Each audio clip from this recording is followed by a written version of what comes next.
हुक्मरान जमात कांग्रेस ने इल्जाम आयद किया है कि साबिक चीफ मिनिस्टर चंद्रशेखर राव की गलत पॉलिसियों और कमीशन हासिल करने के चक्कर में तेलंगाना रियासत दिवालियापन का शिकार हो गया। गांधी भवन में रियासती वज़रा उत्तम कुमार रेड्डी, जूपल्ली कृष्णा राव और पुन्नम प्रभाकर ने प्रेस कॉन्फ्रेंस से खिताब करते हुए साबिक चीफ मिनिस्टर चंद्रशेखर राव के दौरे अजला और किसानों से मुलाकात को एक ड्रामा करार दिया। उन वज़रा ने चंद्रशेखर राव की जानिब से रियासती हुकूमत पर की गई तनकीदों और इल्ज़ामात को बेबुनियाद करार देते हुए कहा कि रियासती हुकूमत किसी को भी दबाने की कोशिश नहीं कर रही है। आने वाले लोकसभा इंतखाबात में बीआरएस पार्टी को अवाम ही दबा देंगी। वज़ीर आबपाशी उत्तम कुमार रेड्डी ने कहा कि रियासत में महकमे आबपाशी के बीआरएस के 10 साल दौरे इख्तिदार में बर्बाद कर दिया गया। सिर्फ कमीशन हासिल करने के लिए आबपाशी प्रोजेक्ट्स तामीर किए गए।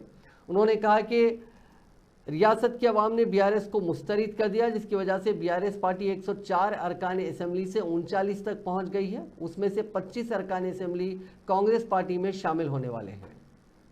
38,000 కోట్లతో 38,500 crores తో 16 లక్షల ఎకరాలకి ప్రాజెక్ట్ డిజైన్ అయ్యి అన్ని అనుమతులై పనులు మొదలై 5-6 వేల కోట్లు ఖర్చు పెట్టి ఆనాటికి నా ముఖ్యమంత్రి అయ్యిండు.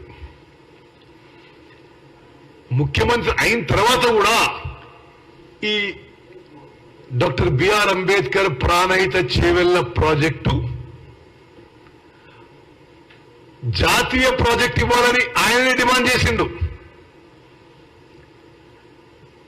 మరి కొన్ని రోజులైనాక ఏమనిపించిందో, దీంట్లో సరిపోని కమిషన్స్ రావు, అదిగాక అంబేద్కర్ పెట్టే ప్రాజెక్ట్ ఎందుకు, ఈ కాంగ్రెస్ వాళ్ళకి ఇది నాకు ఆనాడున్న చాలా పెద్ద మనిషి ఇరిగేషన్ లో ముఖ్యుడు చెప్పిన విషయం.